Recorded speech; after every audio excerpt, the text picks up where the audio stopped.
Hello po mga ka-subscriber. Nandito naman po tayo sa aking video ngayong gabi. Alam po nyo, ay good news po tayo po mga ka-subscriber sa ICC. Doon kay Tatay Digong po. Bago ang lahat po mga ka-subscriber, pindutin muna ninyo ang bell button para po kayo maka-subscribe sa aking YouTube channel. Kasi sabi ng algorithm, sabi ni YouTube, marami daw nanonood pero walang nagsasubscriber, walang nagla-like, walang nagko-comment. Please comment, subscribe sa aking YouTube channel po para po tayo ng 1K subscriber at 4,000 minutes views po mga ka-subscriber para ma-monetize na tayo sa YouTube. Bago ang lahat po mga ka-subscriber, good news po to sa lahat ng mga Pilipinong nagmamahal kay Tatay Digong.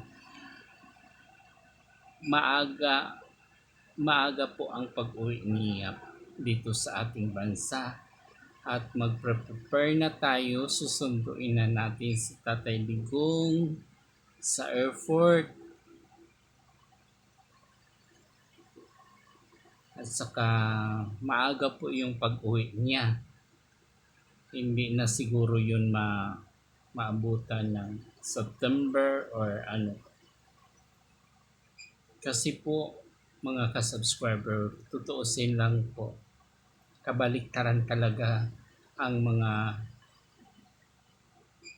namumuno sa atin dito sa bansa. Hindi nila nirespeto sa Tatay Digong, samantalang yung magulang po nila na may mga kaso noon, si Tatay Digong po ang nagpaano ng wag na ikulong kasi may edad na. 80 years dati yata si Imelda Marcos. Tingnan mo gaano kabait si Tatay Digong, sinuklian po nila ng kawalang hiyaan. Dati-dati ang mga kaso nila sinusolve ni Tatay Digong, samantala ngayon siya is pinapabayaan po sa dahil. Alam nyo, maraming nagmamahal kay Tatay Digong. Kahit sinong tao, hindi sila uubra sa pagmamahal ng ating tatay.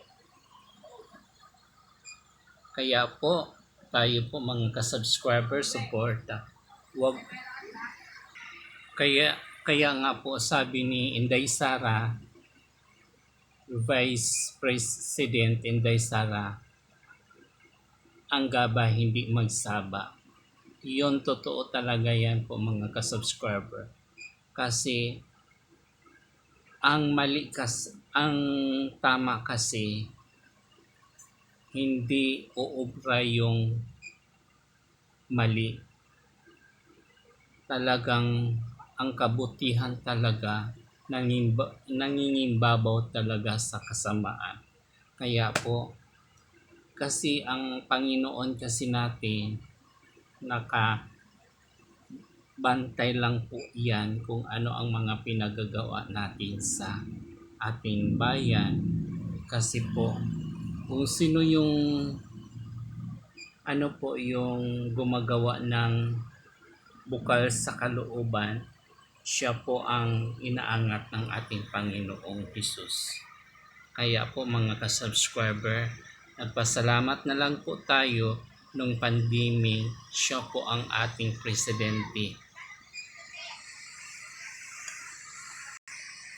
Pasalamat po tayo, si Tatay Digong ang nagiging presidente noong pandemic at saka Marawi, yung gira sa Marawi na shoulder lahat ang problema ng Pilipinas. Kung iba pang presidente, siguro po hindi kaya. Nagpapasalamat na lang tayo, si Tatay Digong ang presidente noong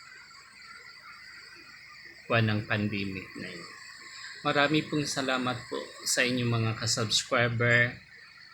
Isigaw natin, bring him home, Tatay Digong. Malapit na po siya uuwi. Antayin na lang natin siya sa pagdating ng araw, mga buwan. Hindi na po yan aabuti ng mga September at makauwi na po si Tatay Digong.